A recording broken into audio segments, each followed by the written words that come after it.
Hi, this is DJ Tina, host of HMTV Canada E-Sign. On the phone with me today is Seb from Nefastus Dies. Hi Seb, how are things? I'm not bad, besides quitting my job, but who cares about that? What happened? I just left. I work in a call center. You get told off by people all day long, and I just went, screw this, got up and left. I understand the band has gone through many changes. How is everyone now? I think we're finally at a stable lineup right now, so it's pretty, like we're kicking it into gear with the album coming out in stores finally after 26 months, and a couple of lineup changes, like we're pretty stable finally, and hopefully it's going to stay like this for a while. I'm curious, who are the current members in the band and the roles in Nefastus Dies? Okay, well, I'm vocalist. We got two guitarists. One's Frank, one's Fred, and Fred used to play bass for us. We moved him up to guitar when we lost the guitarist. He's the main composer anyway. And we got a guy called Tim from Sudbury. He's our new bassist. He used to play for a band called Fleshcraft. And we've got Max, our drummer. Are you working on any new material currently? Yeah, well, we have exactly 5 new songs right now. We've got a couple in the works. We're pretty much, like, all the guitar tracks are written for the second album. We're hoping to record in February because, like I said, it's been 26 months since the album's been recording, so even though it just came out, we had more than enough time to work on some new stuff. When do you hope to have the new stuff released? Hopefully exactly a year after Urban Cancer came out, which was like 6 days ago, June 10th. So we're hoping like June 2009 we can drop the second album, because label wants us to give it at least a year, so we want to get it out as fast as we can and just move on to the new material, because I mean, this album just came out, might be new to some people, but for us and the people who have been following us since the beginning, it's old stuff. It's 2 years old already. We've been selling the CD and shows for 2 years. Will you have any new videos coming out on your new material? No videos until the album's actually recorded and released. Like, we don't want to leak any new stuff on the internet before it's out, but we're talking to the label, and we're really hoping to get a budget to shoot a new video, because we really want to do something with more of a scenario this time. Can you tell us about your latest re-release of Urban Cancer? Anything from messages, inspirations to challenges of recording the CD? Recording the CD went down perfectly. We did so with Yann Saint-Amand, who used to play guitar for Despised Icon.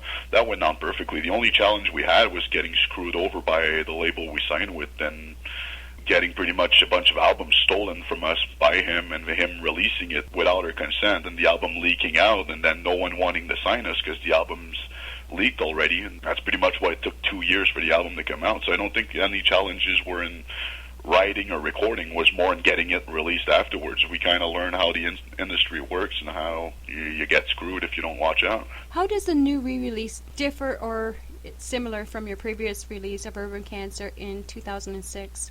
Well, technically, since we never released it, it's just a release. Like, we've been selling it at shows, but it was not supposed to go out in stores. Anyone that has bought it in stores already from our old label, those copies were stolen from us, outright stolen. That's completely illegal. If we had any money, we'd actually sue him, but we don't. So it's the exact same recording, no bonus songs, no remastering, no nothing. It's the exact same recording. It's just finally hitting stores. It's just we just worked on the layout a bit, made it a bit better, and our new label doesn't use really, really crappy, cheap printing, so it's going to be better printed than the ones we were selling at the shows.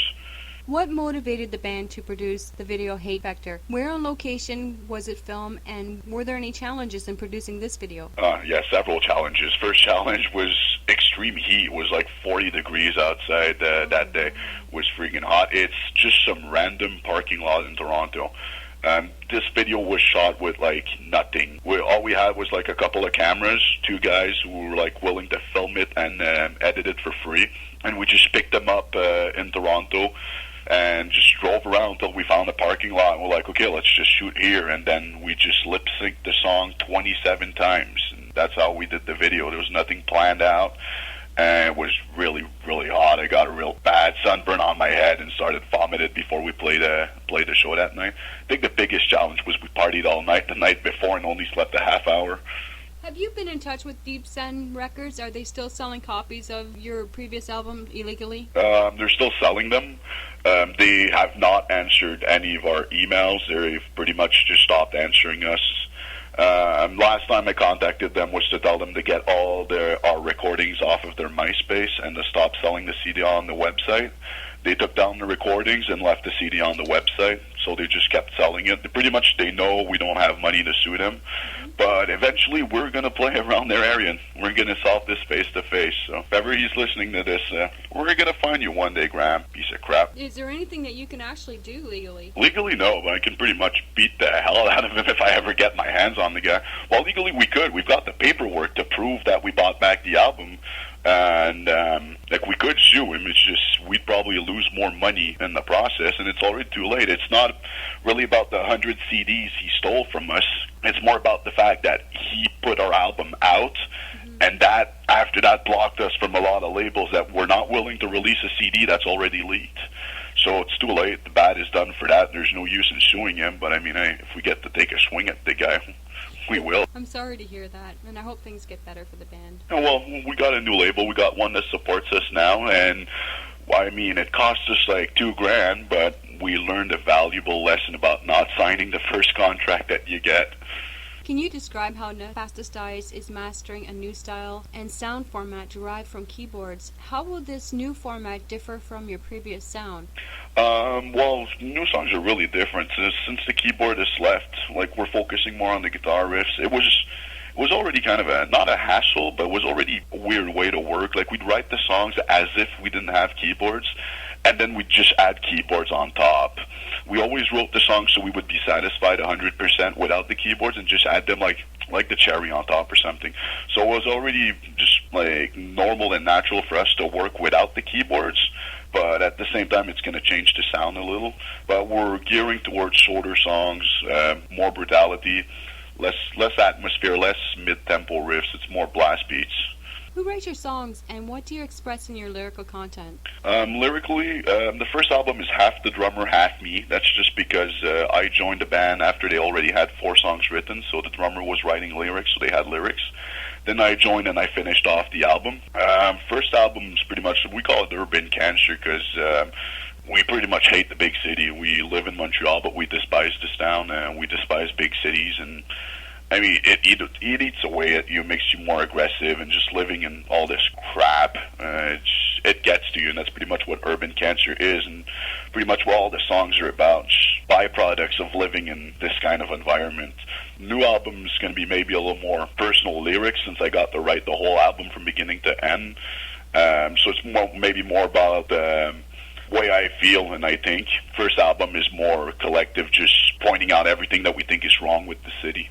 It must be rough living there. There's some good advantages. I mean, what I always say is, like, I hate Montreal, but I couldn't move. As if I moved, I'd have to move to Toronto. It's like, once you've lived for long enough in a big city, I mean, I hate the big city. I hate the fact that I can't walk for like 30 seconds without seeing a bunch of people. You can never be alone. But at the same time, once you're used to be able to take the subway and to go wherever you want and go see a bunch of shows without having to drive, I couldn't move back to a small town. So it's kind of like something that you hate but you can't get rid of, like an ex-girlfriend or a bad VD. Cambridge is a small town. We're not really as big as Toronto or Montreal, but you know we're pretty busy with the Toyota manufacturing plant. There's lots of jobs here. It's an industrial sector, lots of green grass and park, and you always enjoy being alone. Yeah, which is something I kind of miss. None of us. One of the things I think that helped the band is like we're all in Montreal right now. None of us actually grew up here. We just all moved here when we turned 18 or so. So, and we will always tell, like, we can tell as soon as we meet someone here if they moved here after they grew up or if they grew up in Montreal. It's a complete different mentality if you actually grew up here. In Cambridge, it's different. We have a different mix of people from ethnic, like, all over the world, internationally, and everybody gets along fine. And we've got a good mix here. It's just no one gets along. Montreal is weird like that. It's a very different vibe in Montreal. It's a really different feel. And at the same time, there's this whole French and English thing that's hard to deal with just because, I don't know, it's just they're fighting to keep their culture, but at the same time, it's like Montreal is not even 50% French. It's mostly people from outside that moved to Montreal, so it's weird. Sometimes I think the French people just kind of feel like they're getting taken over, so they've got something to prove, and I think that's one of the factors why sometimes it's so rough to live here. We love Cambridge, so we're looking forward to going back. Does the band have an engineer that helps record, mix, and master Nefastus Die's music? Not really one in specific. Like I said, we used Yannick Saint-Amand for the first album. We're working with Jeff Fortin, who just recorded the last, I think he did Beneath the Massacre, not the one that just came out, the new one that's not out yet. He did Last Felony, which are good buddies of mine. All Guilty, he's on the rise. He's not as well known as Saint-Amand, but he's on the rise. He does a good job. He's actually in Montreal, so we're going to work with him for this second album. If it goes well, we're probably going to stick with him. I like his way of working. I've recorded twice with him. I'm going in the studio with him for another band this weekend, so I'm used to his way of working. What's a typical day like for the band in the recording studio? In the recording studio? Well, last time we had, because where we recorded is Rouyn-Noranda. It's 7 hours away from Montreal, so we all had to go like separately. There's only one band member, which is Fred, the guitarist, who actually got to see almost the whole recording. Even then, he wasn't there when I did my vocals. But he was there for drums and the whole guitars. But I mean, the drummer just went. He did his drums, went home. Then second guitarist did his parts, went home. Since it was 7 hours away, and it was like a 1 month recording, we couldn't all take a month off work. So for me, it was just like show up, yell your ass off for 2 days, and go home. I recorded everything. The whole album, vocals were recorded in about 5 hours, like 2 shots of 2.5 hours. That's amazing. Yeah, it was just like 4 songs a day, just yell, and then go home, because I didn't take any days off work. I just got there on a Saturday and left on the Sunday, so... Well, with the way things are going at work, I bet it felt good to go in the recording studio and just yell. Yeah, it always does. I mean, even plus I had crap going on with some ex-girlfriend. Like, I think the day before I left, we broke up, and then I learned she, like, pretty much did one of my buddies the day after, so I went there with a lot of inspiration to yell, so that's pretty much what Nefastus Dies is all about, is just taking crappy experiences in your life and just turning them into really, really aggressive music. Well, it's a good avenue out to get rid of the stress, that's for sure. Yeah, well, that's the way I see music. A lot of people, well, not metalheads, but a lot of outside people often ask me, it's like, why don't you write love songs and crap like that? And I'm like, I see music as a way to express and get rid of the emotions you don't want to have, like your anger, your frustration. If you're in love with some chick, I mean, that's something you're glad about. You don't need to write a song to get rid of it. That's true. Same with an artist too. Like if you're a painter and you'd like to draw, you get it out through frustration in your paintings. It shows. Yeah, I think that's why a lot of bands get really crappy when they get too big, just because, I mean, they got tons of money and a tour bus and a bunch of groupies, so they don't have any problems anymore, so they've got nothing to be pissed off. I guess so. Unless somebody pisses them off. It's like sometimes there are band members that have their differences when it comes to recording or the song or the way the sound is coming out or a guitar riff or something in the lyrics, and sometimes it can lead to a major fight. Oh, that's right. There's always your band members to piss you off. If everything is perfect in your life, one of your band members is going to piss you off, that's for sure. I mean, it's hard enough to write the music and be satisfied about it yourself, but to get something where all 5 people are satisfied, it's pretty hard. Plus, the way we work is like everyone has to be happy. If there's one person that really doesn't like the riff and the 4 others really love it, it's going to go. Like, we don't want to force someone to play a riff he doesn't like, or, I mean, if I'm really attached to a lyric, but someone's like, I can't, like, I think that's stupid, I don't want you to say that, I'm like, I'll take it out. Just because we don't want anyone to be disappointed or ashamed of one part of a song or one lyric somewhere, so we want it to represent something everyone's proud of. So sometimes it's hard. It's hard to find something that will get 5 people to agree that it's good. That's why so many bands today go through a lot of lineup changes, and like during the course, like maybe of 2-3 years, maybe 6 months to a year, it's because they haven't found the right fit of people that can agree on lyrical, sounds, riff, everything. Well, yeah, I've always said it's the most important thing for a band is chemistry, which is why when I joined Nefastus Dies, I started pushing this band really hard, because I always refer to myself as a scene whore, because I will play for anyone. That's how I was before. I used to play bass, play guitar, and I'd just go from one band to another and play in any band I could, and just always end up leaving because it didn't click. And then I joined these guys, and I was like, wow, this is working. We're not fighting that much. I was like, this is weird. I'm not used to this. And then I was like, okay, we've got the chemistry. It's working good. Let's push it and see how far we can get. What are your live performances like? And do you sell CDs and merchandise at your shows? Yes, we do sell tons of merch. Tons. Hopefully we'll sell tons when we come back to Cambridge. But yeah, we've got our shirts, we've got our CD, we've got new stuff in the works. G-strings, stickers, hats, picks, everything. And pretty much what we try to do when the Nefastus DS show is try to out-brutal any band we can. We just show up and we hope that people will understand the vibe we're about, which is we hate our lives, so we make this really brutal music. And if you hate your life, come mosh to it and destroy yourself to it.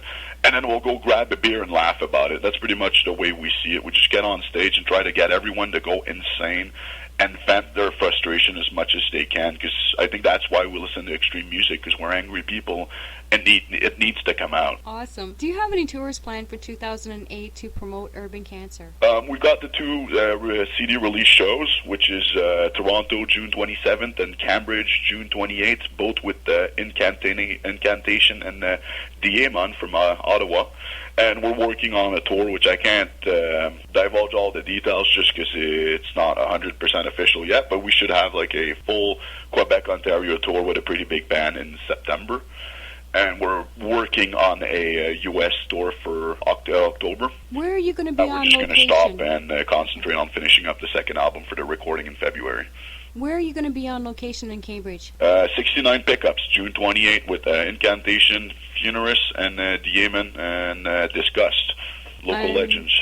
Definitely going to attend that. I'm close to 69 Pickups, actually. I'm up the hill on the west end. And it's one of my favorite venues. I know for a while they stopped doing metal shows, and I was pretty pissed about that. And apparently now they're cool with metal shows again, so I'm looking forward to going back to 69 Pickups. It's one of my favorite places to play. I just loved it on our first tour when we played there. Yeah, and they're pretty laid back. Well, and pretty much all the places in Cambridge are laid back, but you don't get too much of a hassle when anywhere you go in Cambridge. It's pretty relaxed. Yeah, I've never understood why Cambridge is so different than Kitchener when it's right next to it, because the vibe is completely different. You play Cambridge, and you get a bunch of kids come out, and all they want to do is mosh and go insane. And you play Kitchener, which is right next to it, and people just want to sit there and drink beer and ignore the hell out of you like you're some lounge act or something. Have you ever been to our Rock the Mill concerts? Nope. That's one reason why you get the young crowd out there, and they're just hopping and bopping and going wild with you. It's because they love Rock the Mill, and they attend every year. That's one of our biggest main venues. I've actually heard of it. I know, like, every time we play Cambridge, people mention it, that we should get on that one. Hopefully we will one day. As long as it's not in Kitchener. We just don't want to go back to Kitchener. A lot of my fan base is in Cambridge, and my local street team is in Cambridge, and they pretty much run me. I let them tell me what to... They're telling me what to do with my e-zine, so they make choices for me. Well, that's good. Well, they know what they want, so... Yes, and, they're right. Yeah, plus the kids, they know what the other kids want. That's what we like about Cambridge. It's usually a younger fan base, and usually the younger kids, they're not self-conscious. They're like, they don't care if their hair gets messed up or if they get sweaty because they're in the pits. They're not like the older ones that are there to look cool with their leather pants and crap. Yeah, that's true. Can fans request Nefastus Dies songs on internet radio? They can request our stuff anywhere. We want our songs to go out, so hopefully they will go ahead. Any place you know that plays extreme music, you should bug them and hassle them and make sure they play our music. Carry their family up to a couch and threaten them. Tell them, if you don't play Nefastus, we're burning the couch with your family on it. Before we wrap up our interview, can you tell us your web address so fans can buy CDs or Nefastus Dies merchandise through the internet? For sure. We're pretty lazy about updating our website itself. Plus, you can't buy stuff through PayPal on there. I recommend people go to our MySpace. It's just myspace.com/NefastusDies, which is spelled out NEFASTUSDIES. And just show up there. You can buy all our shirts off there. You can listen to 3 of the songs off of Urban Cancer. And if you want to buy the CD, you just click on the Candlelight link, and you can buy it straight off of the label. And if not, well, like I said, June 28th, we're at 69 Pickup. Show up, mosh, and buy a CD. Any last words? We're going to kill Dram from Deep Sand Records, and my job sucks, so I'm happy I quit it.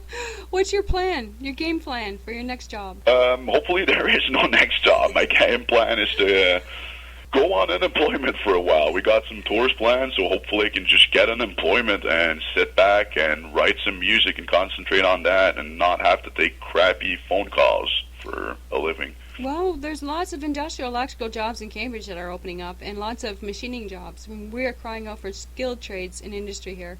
Yeah, that's a problem. Like, if they're looking for people with any actual talent, nah, I'm not good with talents. It's more industrial here. Like, our college is more industrial. A lot of our sponsors are coming from Allen Bradley, Toyota, and ATS. Yeah, they probably don't want lazy people like me, you know. That's pretty much why I was working on the phone. I don't like to move around a lot. I keep that for on stage. Okay. Thank you, Seb, for allowing our e-zine to interview Nefastus Dies. Well, thank you for having us. You rock. Thanks.